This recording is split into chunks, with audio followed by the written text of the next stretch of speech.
Ada yang tanya sama saya, Pak, 2024 waktu presiden nanti ada demo besar, ada kerusuhan enggak?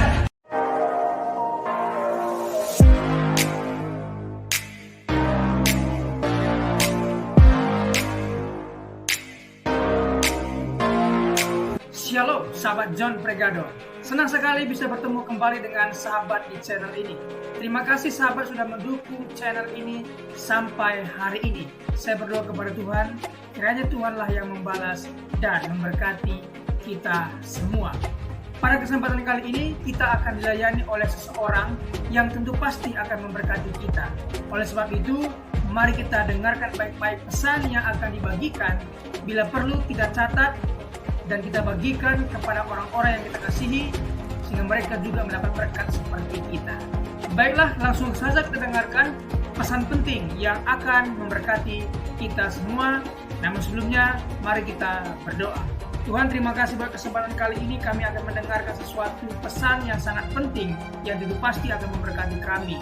Berkatilah hambamu ini, anakmu ini, sehingga boleh menyampaikan isi hatimu dengan baik dan berkati pendengar setia John Pregado. Terima kasih Tuhan, kami siap mendengarkan pesan penting ini. Demi nama Yesus. Amin. Pesan saya satu, jangan utang bank untuk tahun ini.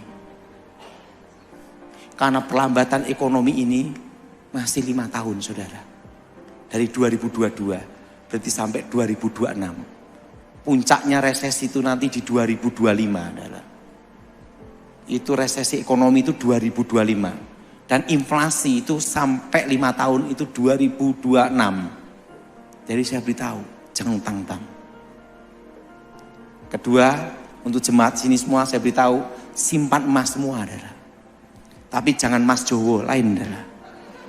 Yaitu walaupun segram 2 gram tiap bulan simpan itu. Karena itu nanti akan berguna di tahun 2025. Apa saudara? Akan berguna di tahun berapa saudara? Jadi saya beritahu semua tenang dan kita semua aman. Ada yang tanya sama saya, Pak, 2024 waktu presiden nanti ada demo besar, ada kerusuhan enggak? Tidak ada, dijamin tidak ada. Dan tahun 2023-24 ini ekonomi masih bergerak karena ada pilpres. Dana-dana siluman yang tidak dilaporkan pajak itu beredar semua. Tapi di 2024 udah tidak ada pilpres. Pilpres selesai 2025, masa transisi. Nah, waktu saya doa, disitulah saya baru paham satu hal. Kenapa Indonesia tidak berdampak? Karena didukung alamnya dan 2 musim, kemarau dan hujan. Jelas? Jelas? Jelas? Jadi semua saya beritahu, semua berkebun, kelola tanah sebaik-baiknya, dan ingat, kondisi seperti ini masih sampai tahun 2026. Jelas? Tapi ingat, saudara tidak akan susah kalau dengerin saya ngomong, jangan utang bank. Terima kasih sahabat sudah mendengarkan penjelasan dari hambanya Evangelist Daud Tony tentang krisis ekonomi yang akan dihadapi Indonesia di tahun-tahun mendatang. Dan selanjutnya kita akan membahas bagaimana cara Indonesia menghadapi krisis ekonomi itu. Mari kita sama-sama menyimak akan hal ini. Krisis ekonomi dapat memiliki dampak yang signifikan pada suatu negara. Mari kita lihat bagaimana Indonesia menghadapi tantangan tersebut. Pengenalan krisis ekonomi di Indonesia. Krisis ekonomi adalah situasi sulit di mana terjadi penurunan tajam dalam pertumbuhan ekonomi suatu negara, disertai dengan inflasi tinggi, pengangguran, dan ketidakstabilan pasar keuangan. Di Indonesia, krisis ekonomi terjadi pada tahun 1997 sampai 1998 dan pada tahun 2020 akibat pandemi COVID-19. Penyebab krisis ekonomi di Indonesia. 1. Ketergantungan pada sumber ekonomi tertentu. Indonesia mengalami krisis karena terlalu bergantung pada ekspor komoditas utama seperti minyak dan gas. Sehingga ketika harga turun, perekonomian terpukul. 2. Kegagalan sistem keuangan. Kegagalan perbankan dan korupsi yang merajalela juga menjadi faktor penyebab krisis ekonomi di Indonesia. Ketiga, melemahnya mata uang. Pelemahan nilai tukar rupiah terhadap dolar Amerika Serikat menyebabkan harga barang dan jasa di Indonesia naik secara drastis, menyulitkan masyarakat dan bisnis. Inilah 3 penyebab krisis ekonomi di Indonesia. 1. Ketergantungan pada sumber ekonomi tertentu. 2. Kegagalan sistem keuangan. 3. Melemahnya mata uang. Dampak krisis ekonomi di Indonesia. Pengangguran. Jumlah pengangguran meningkat akibat pemutusan hubungan kerja dan penutupan usaha yang massal. 2. Kemiskinan. Peningkatan angka kemiskinan dan kesenjangan ekonomi karena berkurangnya pendapatan masyarakat. Ketiga, penurunan investasi. Investor mengurangi investasi mereka di Indonesia akibat ketidakpastian ekonomi. Inilah 3 dampak krisis ekonomi di Indonesia: pengangguran, kemiskinan, dan penurunan investasi. Tantangan yang dihadapi oleh Indonesia dalam menghadapi krisis ekonomi. Pertama, pengelolaan utang. Indonesia perlu mengatur dengan bijak pengelolaan utangnya untuk meminimalkan resiko dalam menghadapi krisis ekonomi. 2. Penguatan sektor real. Pemerintah harus mendorong pertumbuhan sektor real seperti industri dan pertanian untuk memperkuat ekonomi dalam menghadapi krisis. 3. Reformasi sistem keuangan. Sistem keuangan perlu direnovasi agar lebih responsif dan kuat dalam menghadapi krisis ekonomi. Inilah tantangan yang dihadapi oleh Indonesia dalam menghadapi krisis ekonomi. Pertama, pengelolaan utang. 2. Penguatan sektor real. Ketiga, reformasi sistem keuangan. Langkah-langkah yang diambil oleh pemerintah Indonesia dalam mengatasi krisis ekonomi. Pertama, bailout bank dan perusahaan. Pemerintah memberikan dana penyelamatan kepada bank dan perusahaan yang terkena dampak krisis. Kedua, peningkatan pengeluaran pemerintah. Pemerintah meningkatkan pengeluarannya untuk mendorong pertumbuhan ekonomi dan meningkatkan konsumsi masyarakat. Ketiga, kebijakan moneter dan fiskal. Pemerintah menggunakan kebijakan moneter dan fiskal untuk mengatasi ketidakstabilan pasar keuangan dan mengurangi inflasi. Inilah langkah-langkah yang harus diambil pemerintah Indonesia dalam mengatasi krisis ekonomi, bailout bank dan perusahaan, peningkatan pengeluaran pemerintah, dan kebijakan moneter dan fiskal. Evaluasi dan pembelajaran dari krisis ekonomi di Indonesia. Krisis ekonomi menjadi momen penting untuk melakukan evaluasi dan pembelajaran agar negara lebih siap menghadapi krisis di masa depan. Indonesia belajar pentingnya diversifikasi ekonomi, stabilitas keuangan, dan pembangunan sektor real.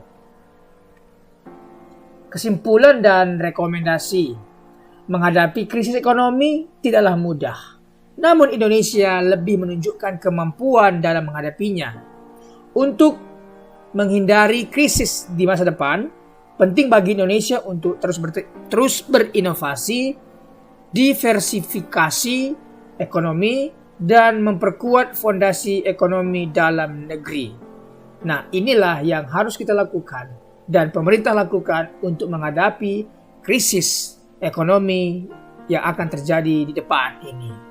Maka dari itu, mari masyarakat kita mengelola tanah yang sudah jadi milik kita sehingga ketika krisis datang kita tetap kuat karena ada tanah yang kita kelola, dari tanah itu kita bisa makan dan hidup dan sebagainya. Nah, banyak cara untuk bisa lolos, terhindar dari inflasi ini atau krisis ekonomi yang menimpa Indonesia. Jadi, waspada, berhati-hatilah terhadap hal-hal yang bisa berbahaya yang terjadi di tempat ini. Terima kasih sudah mendengarkan. Apabila ada komentar, silahkan tinggalkan komentar di bawah video ini. Terima kasih. Tuhan Yesus memberkati. Terima kasih sudah menyaksikan tayangan kami hari ini. Kami yakin kita diberkati melalui video ini. Banyak pelajaran yang bisa kita ambil. Catat, renungkan dan aplikasikanlah dalam kehidupan kita. Sahabat, dalam hidup ini, kita selalu diperhadapkan dengan pilihan-pilihan, mau memilih buruk atau baik pasti ada konsekuensinya yang akan kita pertanggungjawabkan di kemudian hari. Oleh sebab itu, firman Tuhan tegas mengatakan dalam Matius 12 ayat 36 setiap kata sia-sia yang diucapkan orang harus dipertanggungjawabkannya pada hari penghakiman. Ibrani 4 ayat 13. Dan tidak ada suatu makhluk pun yang tersembunyi di hadapannya, sebab segala sesuatu telanjang dan terbuka di depan mata Dia, yang kepadanya kita harus memberikan pertanggungan jawab. Oleh sebab itu kita harus senantiasa menjaga hidup kita sebaik-baiknya. Jangan sampai Tuhan mendapati hidup kita tidak ada bobotnya. Dengan terus menempel pada Tuhan, tekun mengikuti setiap firman rema yang Tuhan sampaikan, hidup kita akan senantiasa diisi oleh kebenaran. Terima kasih sahabat sudah mengikuti dan menyaksikan tayangan kami hari ini. Saya yakin dan percaya kita pasti diberkati melalui tayangan hari ini. Sahabat, bila diberkati dengan tayangan kami, marilah kita dengan murah hati share video ini kepada teman-teman kita yang lain, agar mereka juga tidak kehilangan informasi dan mereka juga diberkati. Diberkati untuk memberkati. Sahabat John Pregador, banyak sekali pelajaran yang kita bisa ambil dari sesi hari ini.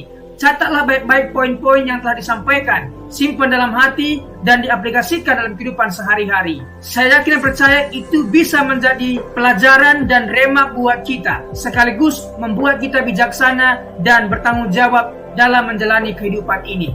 Sahabat John Pregador, apapun yang terjadi dalam kehidupan ini, tetaplah percaya kepada Tuhan, bersandar kepada Tuhan, pegang firman Tuhan.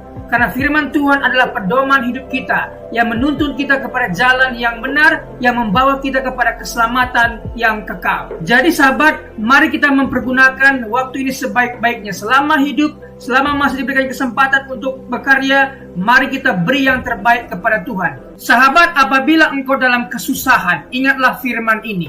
Marilah kepadaku semua yang letih lesu dan berbeban berat, aku akan memberikan kelegaan kepadamu. Pikulah kuk yang kupasang dan belajarlah kepadaku, karena aku lemah lembut dan rendah hati, dan jiwamu akan mendapatkan ketenangan. Diberkati orang yang mengandalkan Tuhan, yang menaruh harapannya kepada Tuhan. Ia akan seperti pohon yang ditanam di tepi air, yang merambat akar-akarnya ke tepi batang air, dan yang tidak mengalami datangnya panas terik, yang daunnya tetap hijau, yang tidak khawatir dalam tahun kering, dan yang tidak berhenti menghasilkan buah. Janganlah takut, sebab aku menyertai engkau. Janganlah bimbang, sebab aku ini Allahmu. Aku akan meneguhkan, bahkan akan menolong engkau. Aku akan memegang engkau dengan tangan kananku yang membawa kemenangan. Sebab aku ini mengetahui rancangan-rancangan apa yang ada padaku mengenai kamu.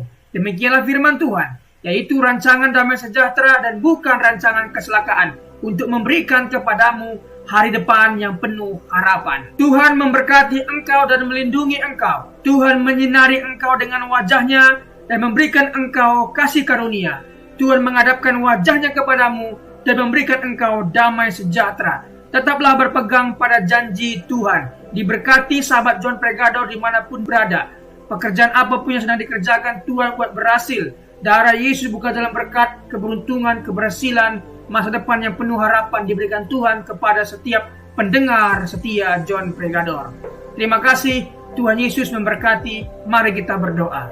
Tuhan Yesus, terima kasih buat hari ini. Kami percaya setiap hari adalah hari yang baik Engkau berikan kepada kami. Dan hari ini pun kami merasakan kebaikan Tuhan dan tidak ada alasan kami untuk tidak mengucap syukur. Terima kasih sepanjang hari yang Tuhan berkati. Terima kasih renungan kabar baik yang sudah kami dengar hari ini. Diberkatilah kiranya semua pendengar setia John Pregador. Dibukakan jalan berkat, jalan keberuntungan, keberhasilan mereka. Pekerjaan mereka berhasil dan beruntung. Keluarga mereka diberkati oleh Tuhan. Terima kasih Tuhan Yesus. Pertemukan kami di hari-hari berikutnya dengan keadaan sehat dan baik, diberkati oleh Tuhan Yesus. Terima kasih buat pembicara narasumber hari ini. Diberkati pekerjaan, usaha, bisnis apapun yang mereka kerjakan, Tuhan buat berhasil dan beruntung. Terima kasih Tuhan Yesus. Demi nama Tuhan Yesus kami berdoa dan mengucap syukur. Haleluya. Amin.